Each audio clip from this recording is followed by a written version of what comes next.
I wanted to talk about black people and how that was kind of a struggle for me at the beginning of this. Because like when I was a kid, I uh, I was in my own struggles with like racism and overcoming that, And I'm actually not gonna go so far as to call it racism, but rather like prejudice, and how just how like two things we have to be careful about how we treat other people because it reflects on us, our communities, and our culture, and how, especially if you're a minority, you're being judged by a different standard, and it's just like that's not to say that what we get is what we deserve, but it's like we should all be aiming to heal, and that means healing ourselves, the people that we are a part of, and our community and our society, right? But anyway, so when I was a kid, I had a lot of behavioral issues, and I want to go into this like to this school, and and there was a lot of like there was just a lot of like like thug kids, it was in a black area and everything like that, and I used to play basketball, and I never really had a problem with black people until then, and then I got out on the basketball field, and these kids were taller than me, they were bigger than me, so I was in junior high, I was really young, I was like I don't know, like 13 or 14,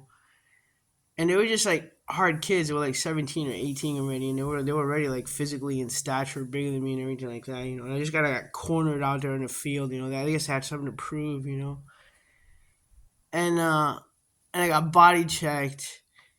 and I pulled one of my fingers back. So it's not I wound up like spraining my fingers or stuff like that. It's not a big deal, but sometimes like the universe just even at that age like starts throwing things back at you immediately. And I just kept having like one after another negative incidents with like black people. Like I remember they would have like I rode the short bus, and I had to ride the short bus to school and stuff because like I said, it was a behavioral modification school, and I grew up in a and like my brother and I were like the first people of color in our neighborhood. So anyway, so this bus would come around and pick us up, and there were these kids there again in the back, and they were just a little bit rougher than us and stuff like that. And I mean, you know, and it's just like it was like that for like a really big portion of my life. And then I started having this spiritual awakening. I started having this walk with God and changed my mind and my heart entirely. And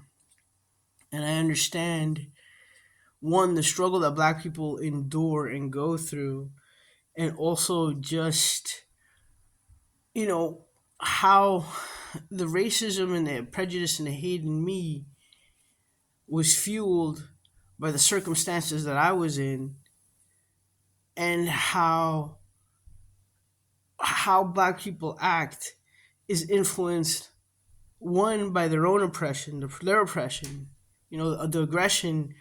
and the poverty and the destruction that happens in black communities. Didn't come out of nowhere. It came from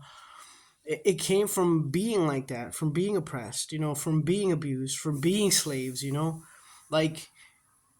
it's like it's like it's like cutting your nose off to spite your face sometimes in the ghetto. And it's just like the question I used to always ask myself is like, well, I don't understand why black people are holding each other down, but that's the way it is in a lot of oppressive communities. It's just like, why do you have haters in oppressive communities? It's because it's almost like a sense of jealousy. Like, I can't get out of this misery. Why should you? Um, when the real enemy is outside of your community, you should be banding together to hold yourself up. But it took Jesus Christ for me to understand that. And I began to, and spiritual awakening, and I began to understand how like black people are oppressed, and how they must feel as a community, outside and alone and alienated, and how other people dictate how black people behave, whether they're victims or thugs or whatever. We perpetuate that image all the time. But yeah, you know. So I mean, like twofold. Like one, spiritual awakening, Jesus, God, open my perspective in my heart to one to understand both perspectives. Like the unique circumstances of my life put me in a situation where I myself, even though I was a person of color, had racism and prejudice in me, right? But then to flip that, I also am a person who has been stereotyped by these things because I'm also like, I'm also in the rainbow family, and it's just like it's funny to understand both aspects of this, and I think that when we try to overcome these things in our culture and stuff like that, like racism or homophobia or anything like that, I think the worst thing that we can do is that we can take an aggressive stance, because aggression doesn't do anything but perpetuate more hate, fear, and anger. And it's just like, why give someone a reason to say, well, see, this is why I hate fags, or this is why I hate black people, because every time this happens and this happens, it's just like, nah, man, like I really have a problem with the BLM movement. Like I had a problem with the BLM movement because I felt like they were just perpetuating, like at some point, like I did something I would never have done, which is go to Georgia, and when I went to Georgia, like I learned like a lot of, like in Atlanta specifically, like I learned just by being there and being open and talking to people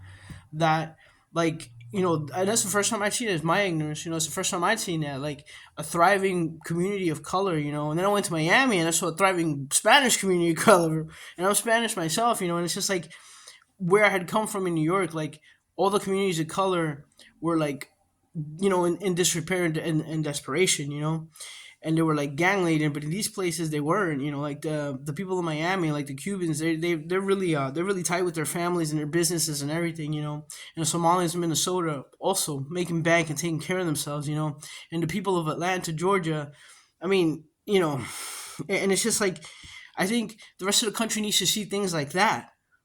not seeing like not seeing like, I see like these like gangsters and like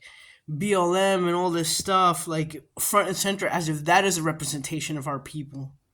because they're not, I mean, and I'm not saying that a lot of these people don't deserve representation, and standing up for some of them. But let's be honest, if you're a criminal getting caught in an act, you're a criminal getting caught in an act. But anyway, so I don't know. That was just on my mind, because I was just thinking about MLK, and how MLK was like, he was like a pacifist, and I was thinking how I had this revelation that he was like it was like a reincarnation of Jesus Christ, like a portion of him, It's like I believe that that's the way it is, like these how reincarnation works and everything like that, especially when you have like figureheads like Jesus Christ, and how he had it right, how you really make change is through peace and dialogue and compassion and empathy and knowing and understanding. So I just wanted to put that out there, and that's it.